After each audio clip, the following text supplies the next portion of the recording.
Good morning, ladies and gentlemen. Well done for surviving so far. It does feel a bit like Friday at the end of a hard week. Congratulations on making it to 9 o'clock at least. Today we've got a fascinating session, and I hope you will be blown away by the data we're going to show you and the discussions that we're going to have. The focus of today's discussions is around the issue of environmental change and food security. And clearly food security is having access on a daily basis to sufficient food for a healthy life for all people. And that provides a whole range of challenges, because for all people implies for all people now and in the future, so it implies it's sustainable. And for a healthy life implies that you have the right amount of nutrients, not too many or too few. So it's a kind of global problem that we're all facing, how to do that in a sustainable way in a world that is changing incredibly fast. So we're going to show you some fantastic visuals and kind of stimulate the juices for the discussion later on. We'll have some discussion up here, and towards the end we'll open the floor for contributions and questions. So let me just start off by introducing people. I'm Tim Benton. I'm a kind of generic food and environment expert from Chatham House and the University of Leeds in the UK.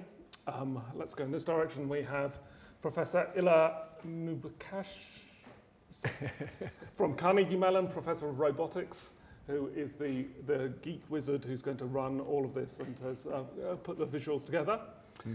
Francis Seymour, who's a senior fellow at the World Resources Institute, with a deep history in deforestation and understanding environmental sustainability.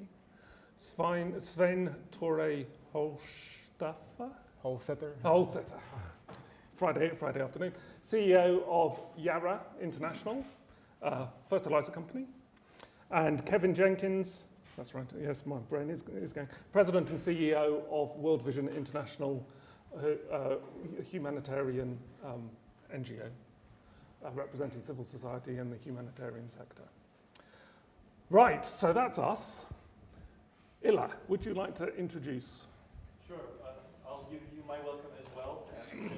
I come from the Create Lab at Carnegie Mellon, and one of the beliefs we have is that visual information is a very powerful way to share with you massive amounts of data in a way that forges common ground. So in this session, we're going to be giving you a tour of visual information that forges a bit of common ground between all of us on the panel and you. And then we'll have a discussion, and that discussion can be grounded in the visuals and in the reality of how the world's changing.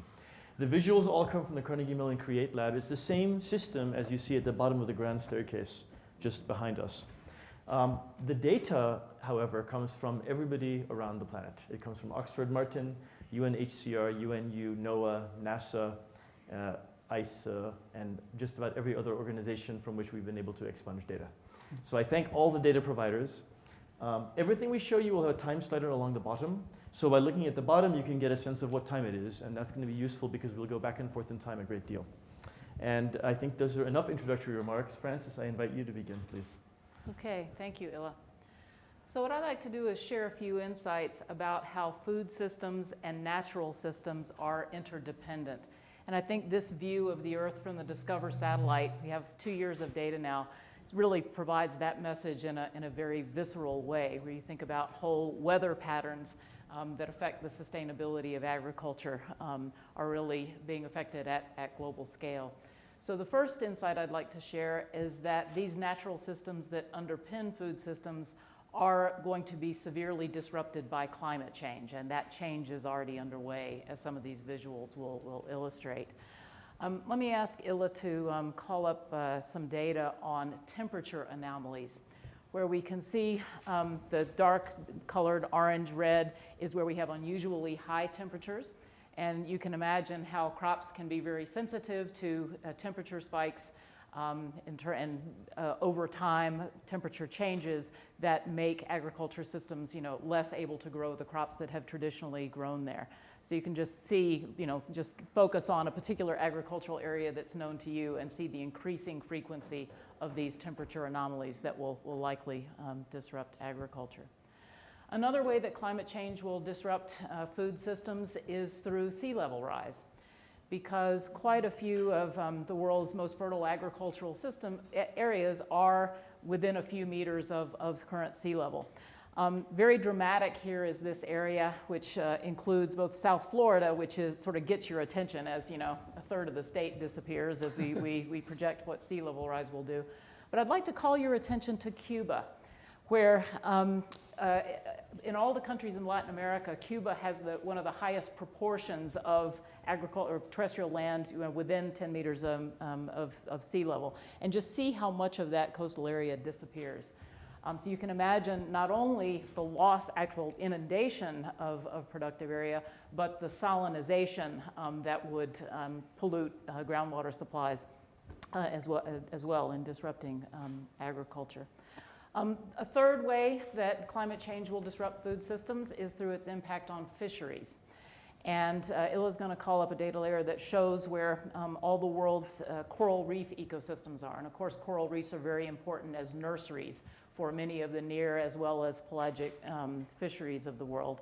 And I'm going to call on Illah to describe how bleaching events, which you see in these, the bright colors on top of the pink, which shows where the coral reefs are, and another data layer that shows where those reefs that are damaged by coral bleaching, which is caused by abnormal warming, may not be able to recover. So Illah. The pink is a shapefile of every single coral reef on Earth, and it's kind of remarkable, but we have these literally, if I zoom in, you'll see every reef. So it's a remarkable level of discreteness that we have.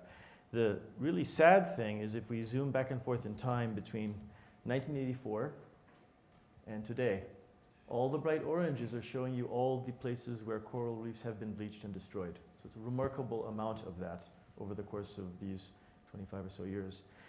However, normally coral reefs recover from that, right? You have the parrotfish that come along and they eat the soft coral and the hard coral can regenerate. The problem that we have today is that fundamentally the ocean chemistry is changing. So there's another layer we have here which is going to show you the ocean chemistry. In particular, it's going to show you places in the ocean where acidification by taking carbon dioxide in from the air or heat changes where the oceans become warm are actually causing the parrotfish to go offshore further and deeper away. And so the whole process of regeneration of coral is dying. And this is showing that. I'm going to zoom forward to about 2015. Everywhere you're seeing yellow, orange, and red are places where the coral cannot regenerate after bleaching because the chemistry no longer supports that natural process. And so what you've got on your hands is bleaching, but combined with this notion of irreversibility, that what we had once is no longer able to come back. And that's really a quite sad story.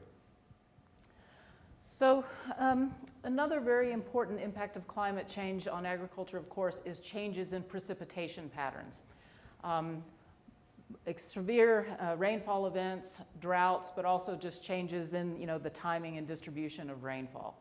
And this is where I segue into talking about what I know best, and that is about the linkage of forests to food systems and the adverse impact of deforestation on food systems.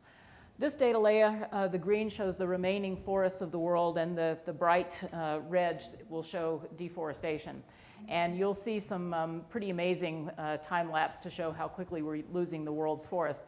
The blue is forest gain, where forests are growing back, and you'll see that's often in the temperate areas where you may have forest rotations that are harvesting followed by regrowth. But particularly if you focus on the tropics, you'll see that it's mostly pink and we're mostly losing. The importance of this is that forests are important to agriculture both indirectly through the mechanism of climate change, but also directly by providing more local services. The most recent research suggests that not only is deforestation responsible for about 10% of global emissions on an annual basis, but is responsible for up to 30% of the mitigation solutions. In other words, if we were to stop deforestation and allow damaged forests to grow back, that could get us 30% of the way towards our Paris goals to protect the climate. But beyond that, new science is reinforcing how forests affect, for example, precipitation across continental scales. And here I'll ask Illah to zoom in on the Amazon, where as you know, deforestation has destroyed quite a bit of the intact forests, and we're going to see deforestation unfold in real time. as roads penetrate intact forests and gradually agriculture replaces forests. This can disrupt what Antonio Nobre calls the flying rivers of precipitation, of vapor in the air that brings vapor from the Atlantic Ocean across the forest and falls as rainfall in the breadbasket areas of Brazil, and a real concern that if deforestation proceeds too far, that conveyor of moisture could be disrupted. This is the fishbone pattern of roads coming and then off to the side and then gradually being filled in so that the agricultural frontier gradually replaces the forest. Let me ask Illah to call up another data layer called Fires at Night, which are tracked by satellite where fires are burning.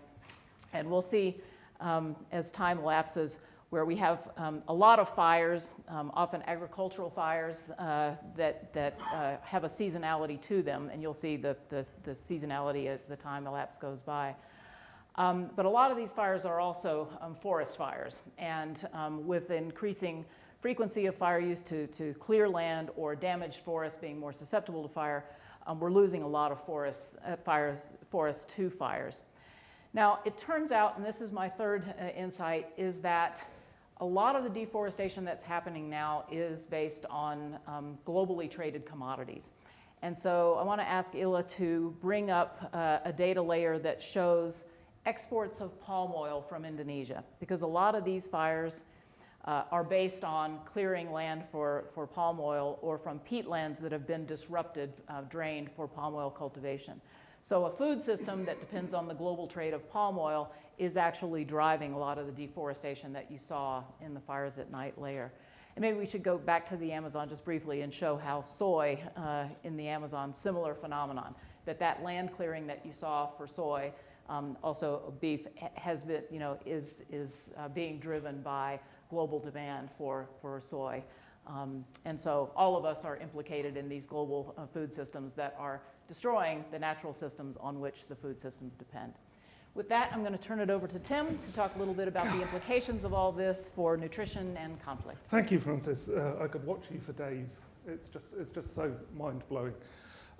So we have this kind of globalized food system that is well articulated by these trade patterns that we, on a global basis, are demanding food, and soy is largely providing animal feed to provide our interest in meat on a global basis. And that is driving deforestation, and that is driving climate change, very big contributor to climate change. The consumption of meat on a global basis is a greater contributor to climate change than the transport sector. So our desire on a global basis for more meat is driving many of these environmental degradation impacts. But we still have people in the world who clearly do not have access to enough calories on a daily basis or enough nutrition on a daily basis. And this is a time slice of people with nutrition deficit on the kind of traditional hunger challenge of the world. And if we zoom between beginning and end, you can see the deeper red colours are where the situation is worse. The lighter colours and the no colours up in the north is where the situation is fine in terms of average availability of colours. If you concentrate on Africa, then clearly we're in a situation where things on average are improving. There's still a lot to do, but things on average are improving in our global food system. But bear in mind that this is up to now, and as the climate is changing, as Francis has said, it's going to impact on our ability to grow yields, and furthermore, it's going to impact on the nutritional quality of those yields. So we can't just hope that it's not going to get worse. And this is data from the Oxford Martin School, which zooms ahead and says, given what we know about the way the world works and given what we know about climate change and its impact on food, how many people are likely to die because of nutrition deficit created by climate change? Illah, can you explain what the circles are? Yes, it's a forward model from Oxford Martin. It's been published in The Lancet, so it's been peer-reviewed. And what it's saying is, what's the total mortality that will be due to climate change-induced nutritional deficiency? So it's the slice of mortality in the country that's specifically due to the fact that because of climate change, you can't grow nutritionally appropriate set of crops any longer. And so there's two circles for each country. The small circle is under RCP 2.6, so it's under a very slow warming of the planet. The big circle is under a worst case scenario of RCP, I think 7 or 8. So it's a fast warming of the planet. So by comparing the two circles here, it's interesting because you can get a sense of the sensitivity each country has in terms of nutritional deficiency to climate change. You can see relative insensitivity in a place like the United States because there's a lot of variation in climate. And you can see extreme sensitivity both in Europe and in Asia. And the size of these circles, this represents about 80,000 deaths per year, just due to climate-induced nutritional mortality. 80,000 deaths per year. So this, by far, dwarfs deaths due to violence and deaths due to terrorism. And just to put this in a climate change context, the inner circle is about equivalent to 2 degrees of global warming, so the Paris Agreement. The outer circle is 3.5 to 4 degrees of global warming, which is the kind of upper limit. And if we lived in a world like that, there would be unimaginable consequences for a whole range of different reasons. Right. What's next, Illah? Obesity. Oh, obesity. Yes, so we have our global food system, which is largely increasingly based on the dietary transition to eating a relatively small range of commodity crops, which are calorie-rich but nutrition-poor. So 3 crops provide about 50% of the world's calories, 8 crops provide about 3/4 of the world's calories. And this has the means of, on a global basis, driving down food price, making it very easy for us to overconsume calories without nutrition. And poverty and obesity are related very closely in most of the developed world. So the malnutrition challenge includes the undernourished and the starving and the traditional hunger challenge, but increasingly includes obesity as a form of malnutrition. And again, this is a map of global obesity. Switching between the two, you can clearly see the two ends of the spectrum. You can clearly see that many parts of the world obesity is increasing, and now there are more obese people in the world than there are seriously undernourished people in the world.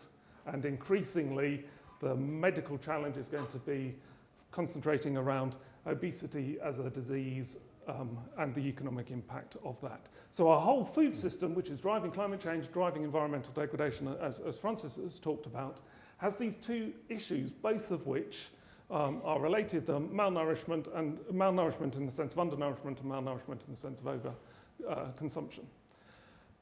Illah, and now moving on to the next slide, layer. Now, clearly, if we've got this big food system, which is creating climate change, it's creating soil degradation, it is using up a lot of water, it is competing for land, land is getting more difficult to get hold of. All of this adds to elements of personal insecurity in many places. And this is a fantastic visualization of the migration of people. And if you could put the conflict on as well, can you do that? This is migration of people on a country-to-country basis as we go through time. And if you imagine the amount of airtime and the political response to migration that we have had over the last few years, including partly the destabilization of Europe, Brexit and some of those issues, and partly the rise of nationalism because of migration over here.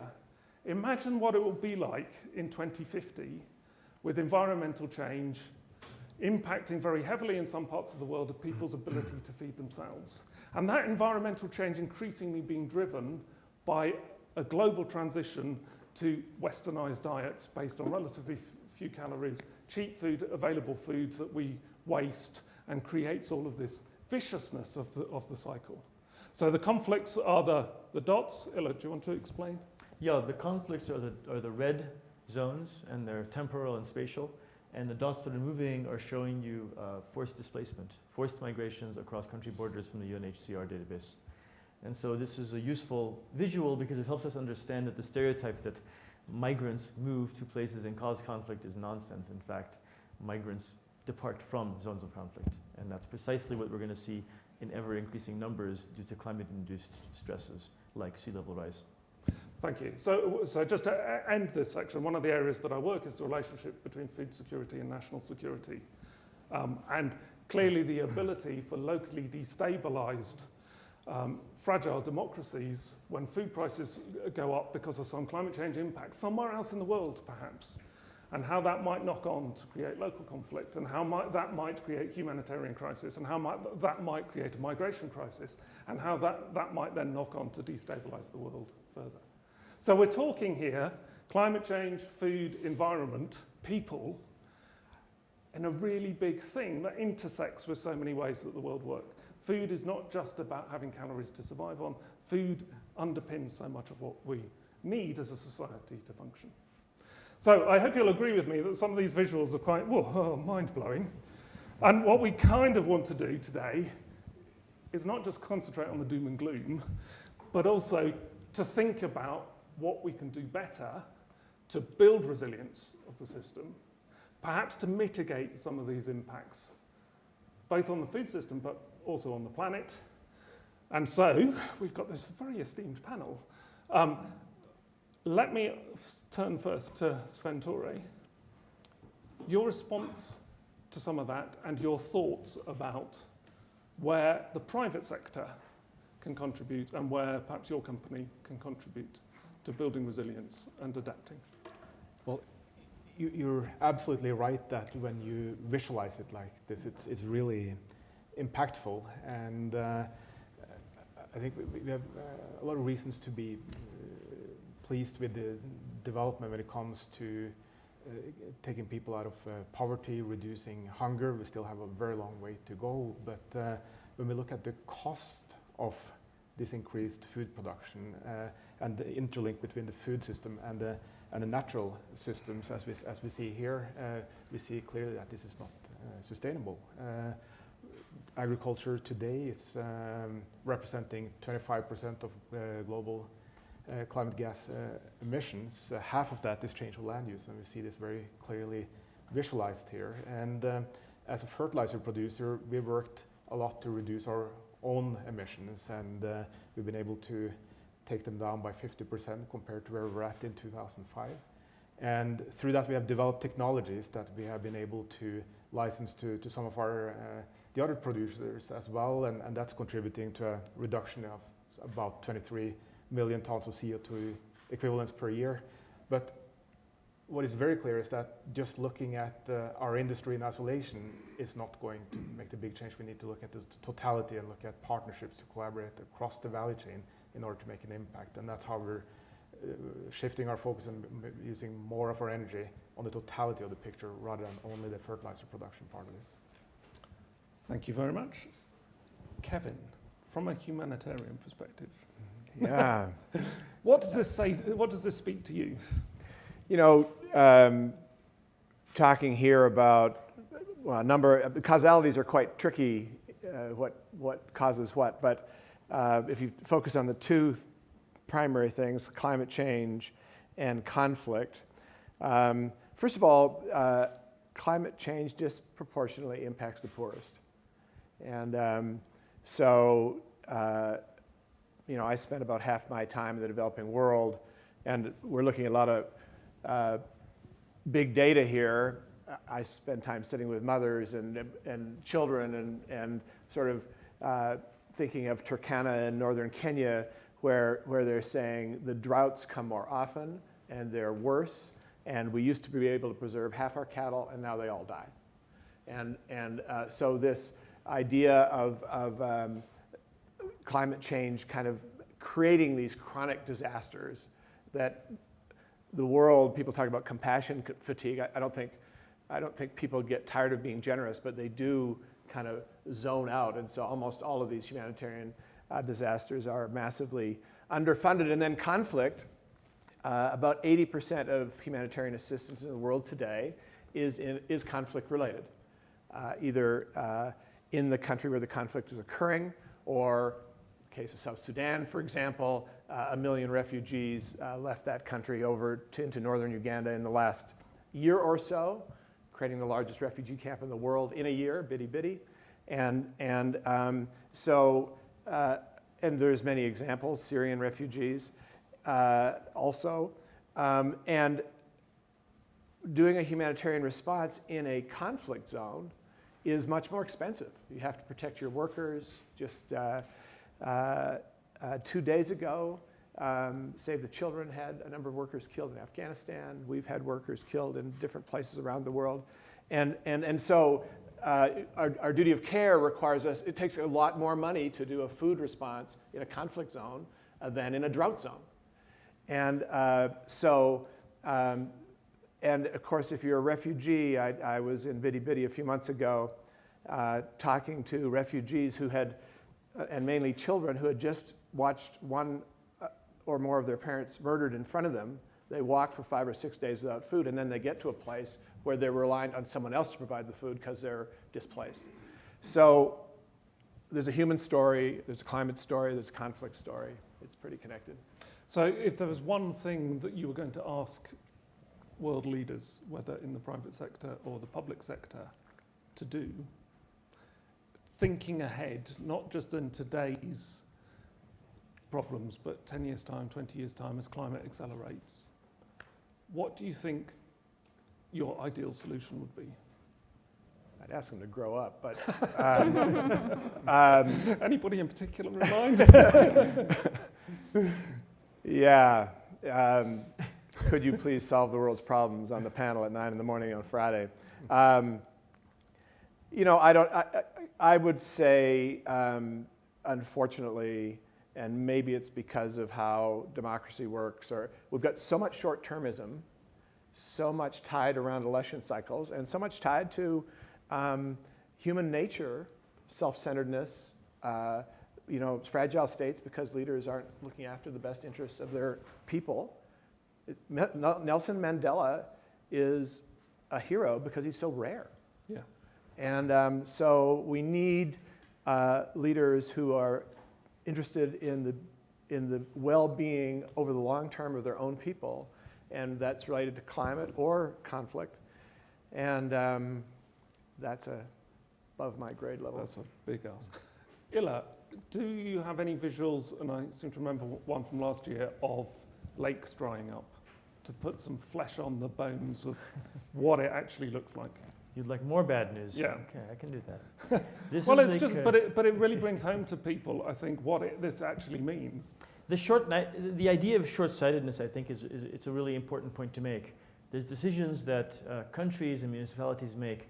They simply aren't thinking about long-term consequences, and water management is often right and center in that. This is Lake Urumia in Iran, in northern Iran. And since '84 until now, what you're seeing is the complete removal of this lake from the history books. And what's interesting about that picture, I'll kind of go back and forth over time, is in fact what caused that, and with a good eye you're starting to see it, is the greening of agriculture just directly below it.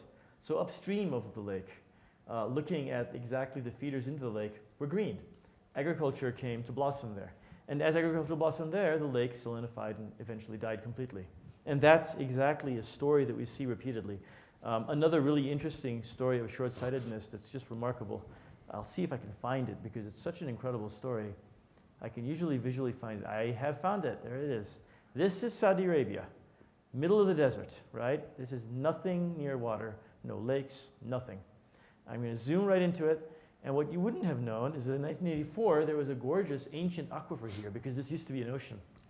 And that aquifer is a non-replenishing aquifer. There is nothing that provides water back into that aquifer. Well, guess what Saudi Arabia did? They installed center pivot irrigation systems in that part of the country on a massive scale to do experiments in agriculture. Fascinating because, in fact, that's a huge use of water in particularly a place that has no water. They sucked the water for the center pivot irrigation system out of the non-replenishing aquifer, and guess what? It's used up now. So they're shutting off this agricultural experiment now. So in the few years that Landsat's been running, we can actually watch the evaporation of Lake Urumia. We can watch the evaporation of an underground aquifer that existed and now doesn't exist. That's right to your point.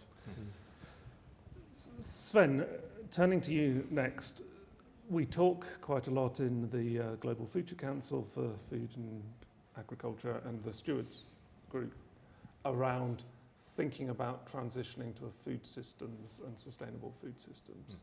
As a major player in the supply side of the food system, how would you see the food system developing from your perspective, as opposed to my academic perspective, to try and mitigate or adapt to some of these issues? Well, I'm sorry, that's putting you on the spot. I realise that. That's fine. When we look at this picture, and you see Africa highlighted here as one of the areas that are hardest hit from this, and Africa should be a major food producer, both for itself and for the rest of the world. But the reality today is that Africa imports food for $40 to $50 billion per year, and with the population growth, change in diet and so on, that number is going to grow to 100 billion by year 2025, unless something is done with the crop yields in Africa. And I think we all have a responsibility in the food system to address that and to support the development of African agriculture to make it first self-sufficient, but I believe also it has the opportunity to export food to the rest of the world. Now, being concrete, how do we go about to do that? Well, I think again it has to be in partnerships, and I spent quite a bit of my time in Africa meeting with smallholder farmers, and there is a lot of willingness to learn, and I see some really good stories where we can have impact, and we can, through small changes in farming techniques, understanding soil conditions, the right seeds, the right chemicals, the right fertilizer to increase yields by 5-6 times.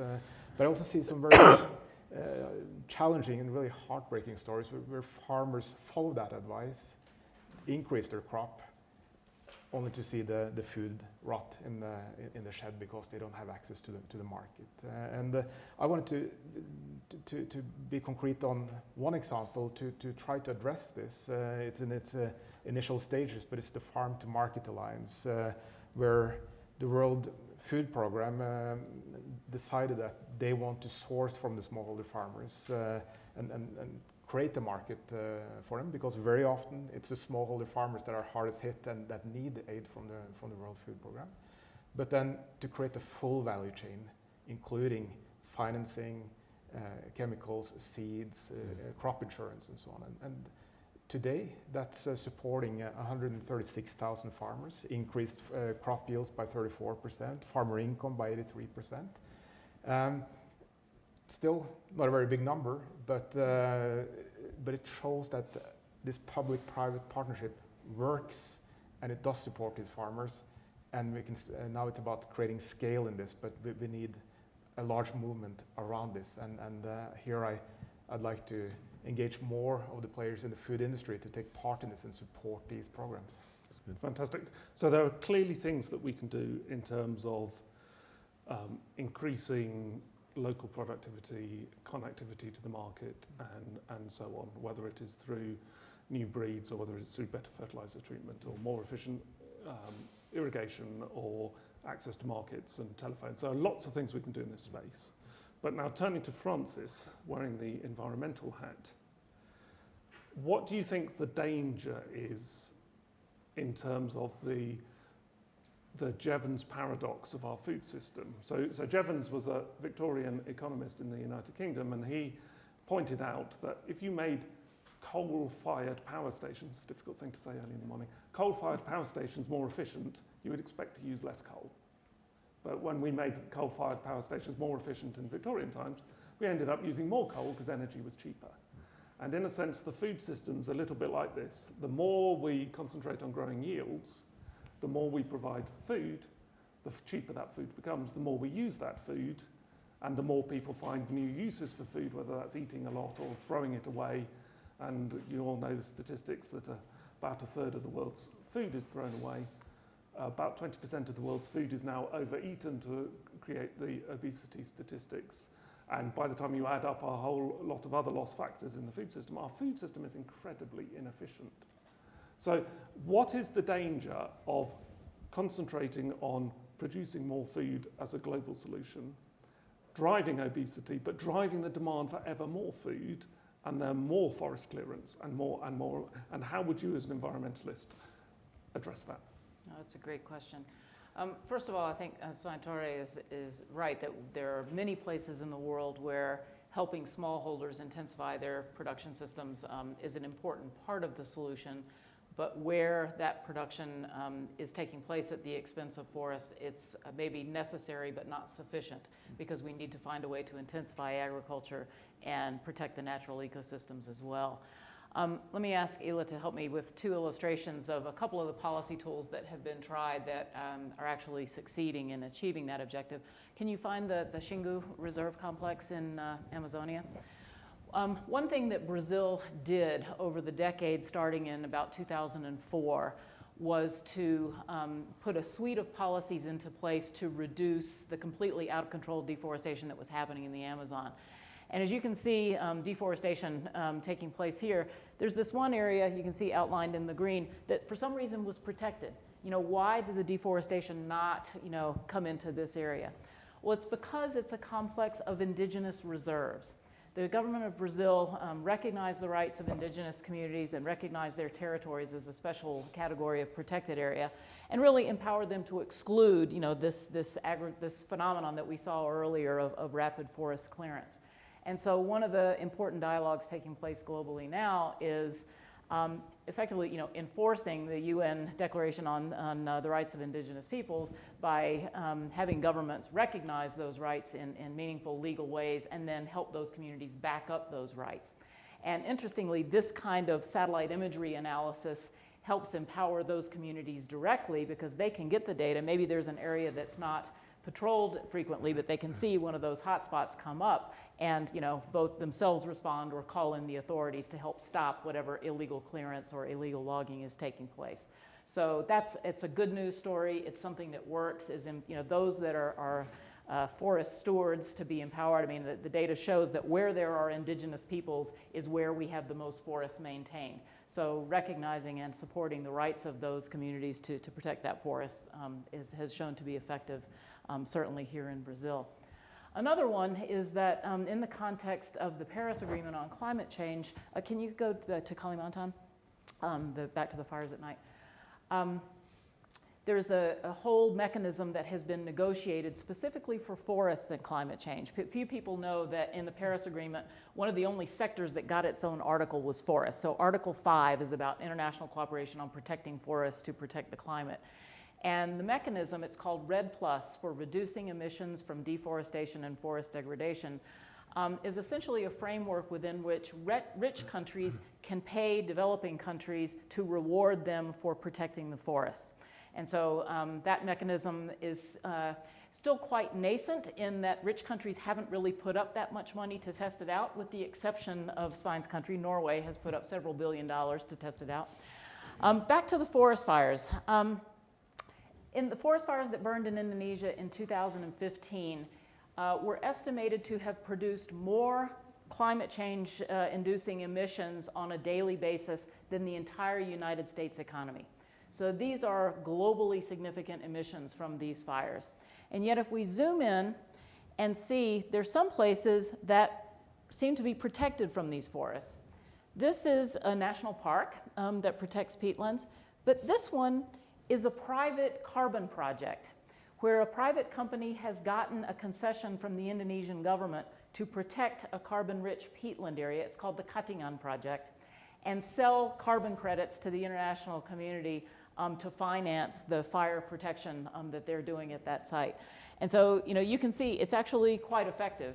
And we now have new research just in the last year of an experiment in Uganda, a completely different ecosystem, where in a high-quality randomized control trial, farmers were paid at the extent to which they conserved forests, in their plots.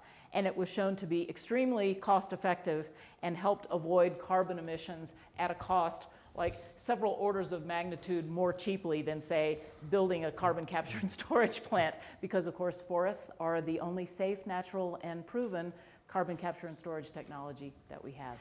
So those are some policy tools that can help us preserve the forest. Thank you, Francis. And just to kind of put things again in the Paris Agreement context, if we are going to go close to meeting the 2-degree target, it is likely that we'll need to take land out of agriculture and put it back in some sense into forest, as Francis was saying. And the latest projections for how much land we would need is about, on a global basis, about 60% of the area that we use for arable. Now that's a huge, huge ask. And the only way that we would get to that situation is if everybody ate in a way that was healthy and less wasteful. That in itself would free up sufficient land because, as I mentioned, our food system is really inefficient. If we made our food system efficient, that could potentially free up enough land to deal with climate change, and we'd be healthier. So there is a nirvana out there in the future that we could be happier, healthier on a global basis. We could deal with climate change. We could have responsible land management. And contrast that with the vicious circle, which is we drive ever more cheaper food based on fewer crops, produced in few places, shipped around the world, so cheap we waste it, we overeat it, it makes us ill. The issue, I think, for many of us in this room is the nirvana is perfectly a good endpoint to aim for, but how do we move from our current system towards the more ideal system, given the way the world works at the moment? So on that point, I want to open the floor up to questions, comments, ideas, thoughts. We've got a very experienced panel with diverse backgrounds, but also in this situation of thinking about solution space. How can we build resilience? How can we perhaps adapt to the changing world? How can we think about the solutions to go from this vicious cycle that we're in to the virtuous cycle where we are better from a health perspective, better from a planetary perspective, and potentially better from an economic perspective as well. So, questions? Just shove your hand. We've got a roving mic. Yeah, one at the front. Good And morning. please introduce yourself. Good morning, everybody. My name is Khadim Al-Darai. I am from United Arab Emirates. I am coming from the region where you have seen some in Saudi Arabia, which is really water scarcity is the most important and challenge for many generations to come. That's why our country has taken initiative in 2006 to outsource and completely to stop the water in order to preserve the water. That's why even in our cabinet that we have Minister for Food Security, her goal is just... She's in the audience. She's here. Yes. I think population is increasing, demand is increasing, climate change is changing. Therefore, we need to find or to think out of the box. If I look at the screen, see the land and see the water. And we are trying to think globally and loudly. Does having a renewable energy, whether from soil or wind, and desalinated water would help, since we have a concern of the sea rise, since we have a deforest, since we have the climate change. We are in UAE thinking seriously, and I think there is a project coming in how to desalinate water from the sea and to preserve some water for a local food security when there is crisis. Even though we are not agriculture country, but I think some initiative for greenhouse or something that could suffice the country. Having a desalination plant affordable that can offset the drought, or maybe can support the region where there is no water, and also it can generate powers. Does this thinking or this idea could be successful and sustainable, given the fact that I see a lot of blue colors, which salty, but if we do some desalination water and using we are in the fourth industrial revolution and we come up with something that really innovative, that would help. Second, Africa, it has a lot of rain and a lot of hunger and famine. Why don't we try to help and be innovative in helping African countries where I think if we fulfill at least 30 or 40% of their need, I think there would be a balance of food stability in terms of demand. Thank you very much. So just to clarify your last point, the last point was that if we help them with a certain amount of trade and encourage local agricultural productivity growth. Yes, my point, just desalination water, would it be a solution? Second, there are some uncultivated land in Africa, and there is a lot. Can it be exploited and be used to at least to feed Africa? So let's just tackle those 2 points. Francis, the issue of spare land from an ecosystem services perspective, what's your view?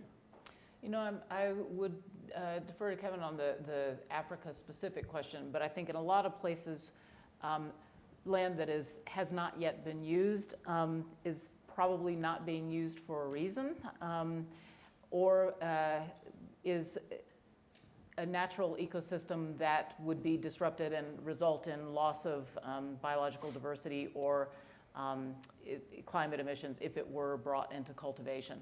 So a big debate in my community is, you know, what constitutes degraded land, and being careful about not only the ecosystem services that are often lost when land is brought into cultivation, but also sometimes the conflict that's engendered when land that is used only intermittently, for example, and therefore is invisible as a land use to, you know, say urban planners, is brought into cultivation and then causes conflict from those who were actually using that land before, but whose tenure had not been recognized. Kevin, can you you follow know, that line of thought? My view would be that better intervention to address food insecurity on the African continent over the next 20 or so years is going to be more down the line of what Svein was talking about, which is there is so much opportunity to increase yield, to connect smallholder farmers to markets, to have them work in cooperatives, and it is he's given one example, which is just a great example that the World Food Program, the largest provider of food and humanitarian emergencies in the world, and this whole big cooperative that Svein was talking about is only impacting less than 150,000 farms. That is not scale. And that's what we have all over the place. We have all these pilot projects, all these great stories, not scaled. And so if we could take things like that to scale, you would make huge progress impacting people's incomes and also their food and nutrition. I think that's the better early focus. And then to address your point of desalination, especially with renewable energy, clearly that's primarily coastal zones. There are some issues, and I heard in November in Dubai at the WEF Future Council meeting, somebody say, well, actually the desalination was concentrating the salt in the water coming out, and that was affecting the fisheries. So as ever, there are unintended consequences. But I think there's a whole area of interesting technology that is based on distributed production, whether of water, or particularly one area I'm interested in is using new chemical methods to fix nitrogen. That there are some chemical companies that are pioneering that can be linked up to a wind generator so that you could get distributed fixation of carbon. Svein, in your field on the production side, where would you say the most useful technologies are likely to come through that will not necessarily just grow yields, but grow yields in a resilient way? Well, a lot is already happening when it comes to precision farming and using fertilizer in a more correct way and in a responsible way. And let me just touch on the land issue, because I think this is also key here. What is the cost of land, or the real cost of land? Look now, or every year, land the size of 1/3 of Germany is left behind, depleted of all its nutrients. The reason for that is that the true cost of land is not calculated into the price of food, and I don't think any of us or anyone here in the room has any idea of the carbon footprint of the food that we eat is, and that means that we can't direct our purchasing towards the right food alternatives either, because it is possible with the technology that we have today with the crop nutrition, with the seeds, with the right chemicals to produce enough food on existing land, which would take away the need to cut down forests. But yet what is happening in tropical and subtropical areas, we're taking out 7 million hectares per year of forest and adding 6 million hectares of agricultural land because there's no real price to land. Of course, we're doing a lot on the nitrogen side, also on producing in a more environmentally friendly way, looking at ways to incorporate renewable energy, and there's so much happening in this space that what would have been unthinkable just a few years ago is something that we're already thinking in terms of pilots. So I'm optimistic on what's Good. happening here. We're optimistic. Hooray! So a follow-on to that, I'm Tim Dunn at Terra Alpha, is raising the question of what role do you see the Natural Capital Protocol and those initiatives in terms of changing the thought process and just economic decisions at the country level to better protect these natural resources that are essential. So Francis mentioned Uganda, and I think they're one of the countries that is most forward in adopting the Natural Capital Protocol. And I don't know if some of those decisions came out of that process or it was unrelated, but where do you see that those initiatives kind of flowing into this conversation? Can you just explain for the people in the audience who perhaps aren't aware of what the natural capital Okay, protocol is? I was hoping you'd do that, but I'll give it my shot. But basically, it's the idea that we, as a society, we have not properly, at a policy level for certain, and even in many other levels, as Sven mentioned, we haven't put a value on the balance sheet of countries and/or companies in terms of the natural resources they utilize. And so, for instance, I think Uganda has gone through this process and determined that 68% of their economy is based on natural capital, whether it's through tourism or agriculture, et cetera. And so they have to value that to protect their long-term value of their economy, just like any other balance sheet item you'd have. Yeah. And so that's my short take Good, of natural good. capital. So rather than see it as a free resource and the commons to be exploited, to recognise that it has got a long-term value and to protect it for its long-term sustainable use. Francis, Sven, Kevin? I was involved in attempts to value natural capital. Like, for example, the World Bank, had a project on this 25 years ago. And I think it's, to the extent that any of these exercises can help raise the awareness of public officials and the general public about the fact that we don't price our valuable resources and they're not captured in national income accounting or GDP, that's a good thing.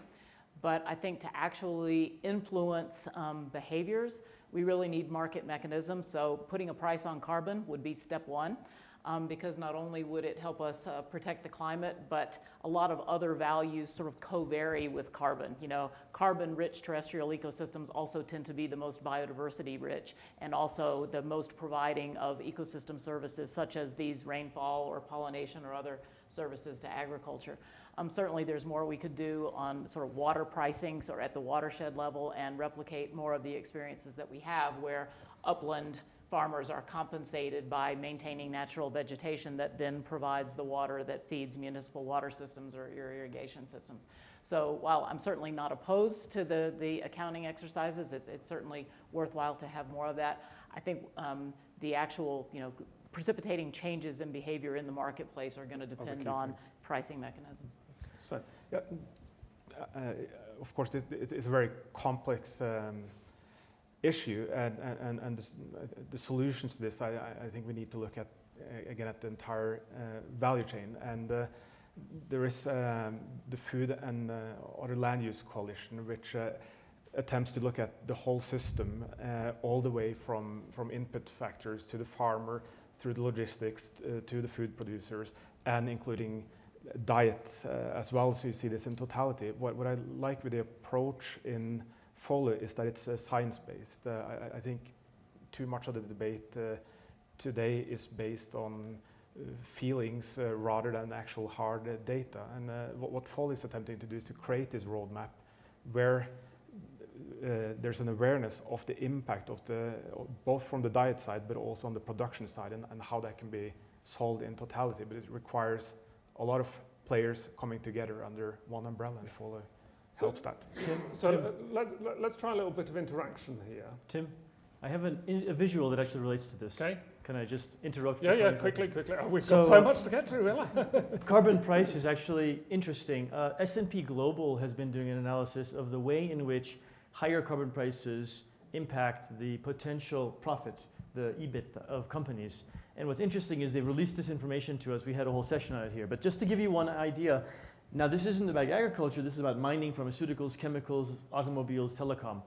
But the degree to which by 2050 they're seeing high carbon prices as directly influencing profit is at the 500 to 600% of EBITDA, today's EBIT levels. So what's exciting about that is the idea, what S&P Global is saying is that if we were to introduce high carbon prices, it has such a massive influence on the future income of companies that it's going to directly drive innovation and rethinking. And so it's kind of a nice map to keep in mind. So thank you, Illah, brilliant. What I wanted to ask everybody in the audience, over the summer I did some work for the Ministry of Defence in the UK and was asked to pull together all of the information I could find about costs and benefits of the food system. And it's quite easy to get, when you think about the cost on an environmental basis or on a health basis of our poor diets, it's quite easy to get to figures about 15 times the global agricultural economy. So if we are moving towards a world where we're paying the real cost of food, rather than externalizing costs onto the environment, getting a subsidy from the environment or a subsidy from the healthcare, that would imply that when you take into account that the raw material cost is a small portion of most processed food, that would imply that food prices would go up perhaps 2 or 3 times. How do you, as citizens and consumers, how would you react to that notion at an arbitrary point in the future? Because clearly that will impact greatly upon some of the humanitarian issues around people who cannot access enough food at the moment. But it would also drive change in the rich parts of the world for those that can afford lots of food, and drive things in a perhaps less wasteful, more deliberative way about understanding the consequences. So just a show of hands, who would welcome the issue of it becoming clear that we pay for our food the price that food creates on the global health system and the global environmental system? Who would welcome that? So about half. So I find that really quite encouraging. Kevin, how would you respond to that from a humanitarian and social? Well, since we're about half underfunded today, I mean, I'm not sure. It's an interesting question. It seems, you've thought about it more than I have. It seems quite hypothetical. I don't know how that happens in free markets. How would that? Well, so with, for example, a carbon price. Okay, so using that as an example, yeah. Sure. Yeah, it would probably it would probably be challenging for the poorest to deal with that. So I think the follow-on question then is, should subsidizing food be our social safety net? Or should we see the food system as delivering food and we have other means of providing social safety nets? Because at the moment, there was a report in the UK a couple of years ago that said actually subsidizing food, which drives externalizing the costs, creates problems that grow with each generation. So we're creating an intergenerational disequity situation that we're making it worse for people in the future to do that. And actually the solution to social support is to find mechanisms of social support, not to subsidize the food system from the health budget or the environment. So, yes, you had a comment. From Syngenta. Coming back to the carbon pricing and with that the potential of rising food prices. If we would embed farmers properly in that system, I think also smallholder farmers could really profit because they have measures on conservation of soil, on the good land use to avoid deforestation and increasing yield on land where it's needed, that they could even gain carbon credits from that. So I think there could be a mechanism which actually would you give them an additional income stream from the way they farm. Yeah. So I don't think it's that just correlated that we introduce a carbon price and the food price for everybody would go up. Right, I'm afraid I've just looked at my watch and realised that we're out of time. If only we had another hour, we could carry on this conversation. Thank you very much for being an engaged audience. I'm sorry we couldn't kind of really fully detail this topic. Thank you for an incredibly useful panel discussion. Thank you to Illah for really setting this up with fantastic visuals. Thank you to the WEF team. And finally, do go away with a sense of optimism, because there is a future out there that is better for the people and the planet. The issue is just how do we transition towards that future, not that that future is not there. Thank you very much, everybody.